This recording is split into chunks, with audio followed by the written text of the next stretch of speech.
প্রতি বছর ঘটা করে বিশ্বের ডিম দিবস পালন করা হয়।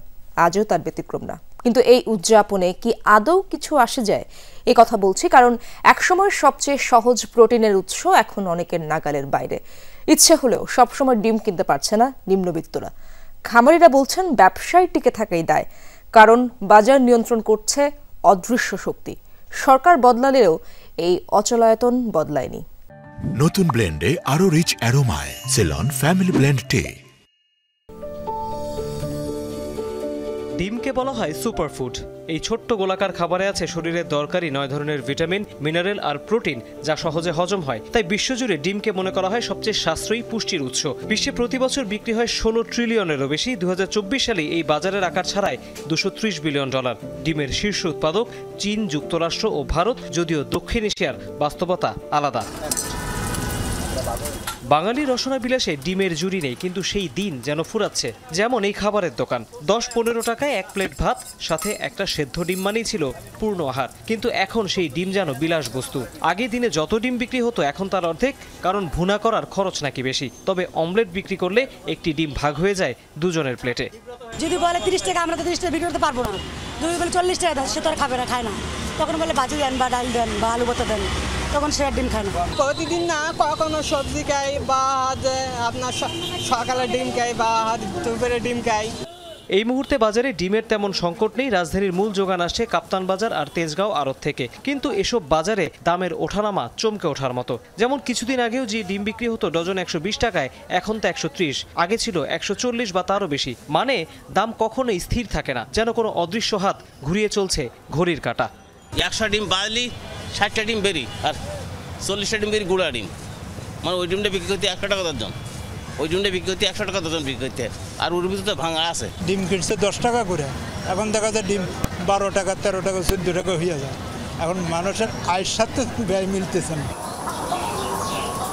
বিশ্ব স্বাস্থ্য সংস্থার হিসাবে একজন মানুষের প্রতি বছর 180টি ডিম অন্তত খাওয়া উচিত। এটা গড় হিসাব। বাংলাদেশের ক্ষেত্রে সেই সংখ্যাটি 125, অর্থাৎ দেশের প্রায় 1/3 মানুষ আমিষ এবং অ্যামাইনো অ্যাসিডের সংকটে ভুগছেন। যে পরিমাণ ডিম সারা বছর উৎপাদিত হয়, তাতে আপাত দৃষ্টিতে মনে হতে পারে এই পণ্যটির বাজারে কোনো ধরনের সংকট নেই। কিন্তু এখানে এক অদ্ভুত ধরনের বৈষম্য তৈরি হয়েছে।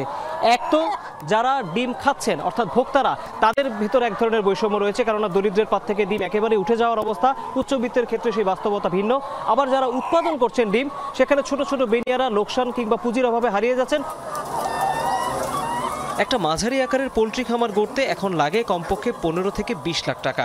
আগে অবশ্য এটা সম্ভব ছিল অর্ধেক টাকাতেই। এদিকে আবার গত 1 বছরে শুধু ফিডের দাম বেড়েছে 25 থেকে 30%। দাবি করা হচ্ছে প্রতিটি ডিমের উৎপাদন খরচ এখন 10 টাকার বেশি। তার উপর একই সাথে ফিড আর মুরগির বাচ্চা বিক্রি করে বাজার নিয়ন্ত্রণের চেষ্টা করছে একাধিক কর্পোরেট কোম্পানি। এই ধাক্কা সামলাতে না পেরে ব্যবসা ছেড়েছেন কয়েক হাজার খামারি। 1 বছর আগে ফিডের দাম ছিল কম, এই 1 বছরে ফিডের দাম অনেক বাড়ছে।